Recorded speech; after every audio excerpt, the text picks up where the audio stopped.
So on that censorship sort of discussion, right? I mean, I'm taken back to the whole TikTok debacle that's still not, wrapped up. But you had a lot of people, for example, in the government of India, TikTok in India, you had a lot of people that had spent years accumulating the followers and the content strategy and everything else that's very tailored to a certain context, right? Can you talk a little bit about how Hive is countering that narrative? And I'm assuming there's a balance that needs to be struck, right? Because a complete chaos is not exactly desirable for any kind of social platform, while sort of muting or silencing certain voices is not desirable either. So now more than ever, decentralized platforms are poised to disrupt sort of your big five tech providers. Does Hive see itself as one of those disruptors, and is that a priority, or is that just sort of a side effect? Yeah, absolutely. One of the things that is kind of really exciting about this whole process as we've gone on is that we've found that you can strike a balance, and we're kind of constantly iterating on blockchain abilities to help with that. And so Hive has a feature that's called communities, and so what it essentially means is that everything that you put into the blockchain, all the information, whether it's a post, a comment, a vote, a follow, and there's some flexibility beyond just blogging aspects, but we'll talk about just blogging now. All of that stuff is held in the blockchain. And what that means is it's distributed across the entire network. And, much like we see distributed ledgers for hard money type coins, it's the same sort of thing. Should one node go down? Should one computer go down? Should one country go down?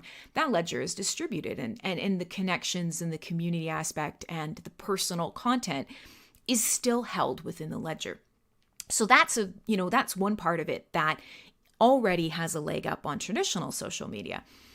But the other thing is, one thing as you enter the internet space, let alone the crypto space, is you can and will run into people who you probably don't agree with.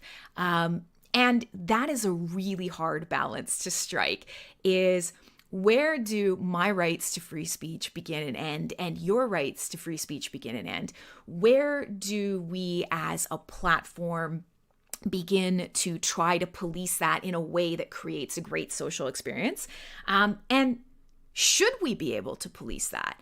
Who's the arbiter of what is, harmful or not? And obviously, there's a ton of harmful stuff on the internet. That's absolutely without question. And so the way that Hive kind of approaches this is Hive itself is the blockchain. It is the ledger. It holds and contains these connections and this information and everything that you put into it. But interfaces, each individual interface, and anyone can set one up. Each individual interface gives you some control over what you want to see and show. And so there are the biggest popular ones are Hive Blog, or Peak D is another fascinating one. There's so many great ones. There's some mobile eSency, Dappler. We've got some WordPress plugins like XP.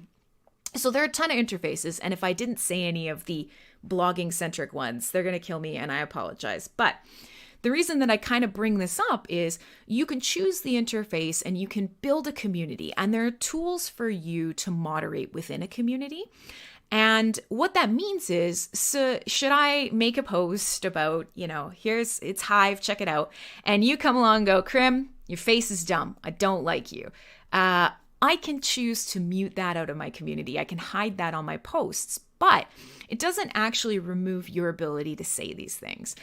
And so depending on the interface that you use, you can actually go to a community and you can browse through what it's muted. You can look and see what is the information that it's suppressing. Or if that's not something you want to see, you can use the interface to just not. You can go along inside your community. You can have those things that need to be moderated out, whether it's to collect up good content in a niche or whether it's to keep down some of the unsavory elements that will inevitably find their way into any popular community. You have options for both. And so it really does come down to, you can say and do whatever you want. It's freedom of speech, but it's not freedom of consequence. The blockchain will hold that information, but it's very likely that if you're really trying to be harmful, there's a moderation aspect to things. And so the balancing point is that yes, anyone at any time can go into the ledger and can find exactly what you've said or done. That you'll never be prevented from saying your piece. But at the same time, an interface may decide for whatever reason, yeah, no, we're gonna mute that out. And so the balance is you can always find that information, but it may not be something that will make you popular around communities or around interfaces, and they'll have the option to sort of filter you out and tuck you away if it has to happen. And it's not a perfect balance, and it's something that on the longer term side of things, I know a lot of the devs for the blockchain are looking into better communities features to really take advantage of what's needed in the world right now. But so far, it's actually pretty exciting. And the big thing is kind of reminding people that it exists and that option is open to them.